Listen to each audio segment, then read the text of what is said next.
महोबा से 5 किलोमीटर दूर दिसरापुर गांव का इतिहास सदियों साल पुराना है।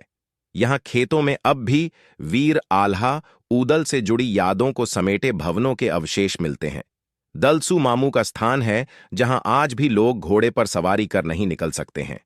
चंदेल वंश के अंतिम शासक परमार्दिदेव का शासन 1202 तक रहा।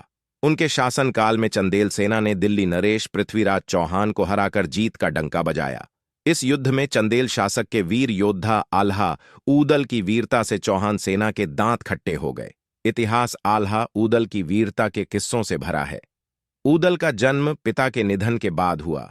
माता देवल ऊदल का त्याग करना चाहती थीं, मगर रानी मल्हना ने ऊदल की परवरिश की। रानी मल्हना ने भी ब्रह्मजीत, इंद्रजीत और रणजीत को जन्म दिया।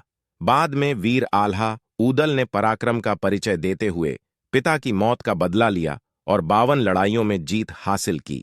आल्हा ऊदल की वीरता के सामने कोई नहीं टिका। इतिहासकारों के अनुसार चंदेल राजा परमार की शक्तिशाली राजाओं में गिनती होती थी।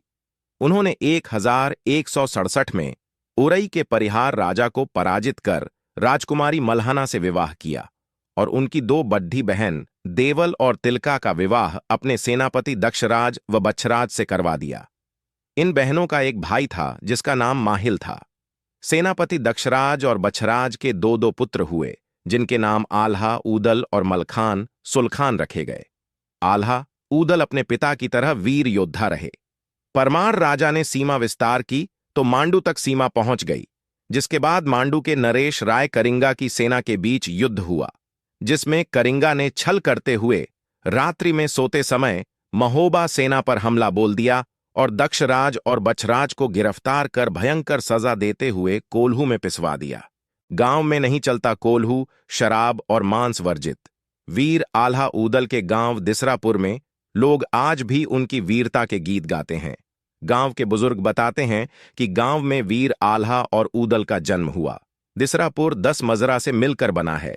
ढालापुर, हटाई, कटम्वा, भुरी, बगाहा, हरदस आदि मजरा को मिलकर 10 पुरवा बने, जिन्हें बाद में दिसरापुर कहा गया।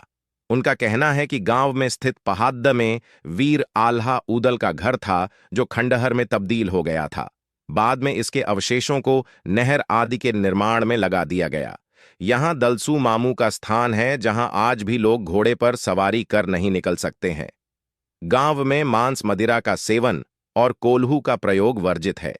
वीर आल्हा ऊदल के पिता को कोल्हू में पीसने के कारण यहां कोल्हू नहीं चल सकता। जिसने भी मांस मंदिरा का सेवन करने का प्रयास किया, उसे बाद में प्राश्चित करना पड्डदहा। रहस्यों से भरा है। आल्हा ऊदल का जन्मस्थान। दिसरापुर गांव में स्थित पहाड़ पर आल्हा ऊदल का घर होने की जानकारी पीढ़ी दर पीढ़ी चली आ रही है। इस पहाड़ को लोग चने का पहाड़दाह भी कहते हैं, जबकि कोई यहां सांपों का डेरा होने की जानकारी देते हैं। कहते हैं कि आज भी समय समय पर आल्हा ऊदल को लेकर कोई न कोई हलचल मिल जाती है। जब भी लोगों पर संकट आता है तो लोग आल्हा गायन के जरिए वीरों का नमन करते हैं। वीरता की याद में महोबा में कजली महोत्सव मनाया जाता है। कीरत सागर तटबंध में दिल्ली नरेश पृथ्वीराज चौहान और परमार सेना के बीच भयंकर युद्ध हुआ था। रक्षाबंधन के एक दिन बाद दिल्ली नरेश को युद्ध में मात खानी पड़ी। इसके बाद विजय दिवस मनाया गया, जो आज भी मनाया जाता है। सप्ताह तक चलने वाले कजली महोत्सव में शोभा यात्रा में वीर आल्हा ऊदल की झांकियां निकाली जाती हैं।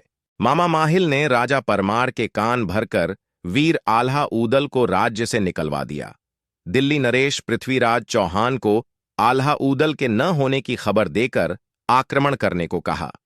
माहिल परमार से उरई में किए गए हमला का बदला लेना चाहता था। आल्हा ऊदल कन्नौज पहुंचे, जहां राजा जयचंद्र ने उन्हें शरण दी। बाद में दिल्ली नरेश के आक्रमण की सूचना पर वीर आल्हा ऊदल साधु के वेश में आए और दिल्ली नरेश को युद्ध में पराजित कर दिया। वीरता की याद में महोबा में कजली महोत्सव मनाया जाता है। कीरत सागर तटबंध में दिल्ली नरेश पृथ्वीराज चौहान और परमार सेना के बीच भयंकर युद्ध हुआ था। रक्षाबंधन के एक दिन बाद दिल्ली नरेश को युद्ध में मात खानी पड़ी, जिसके बाद वीर भूमि में विजय दिवस मनाया गया।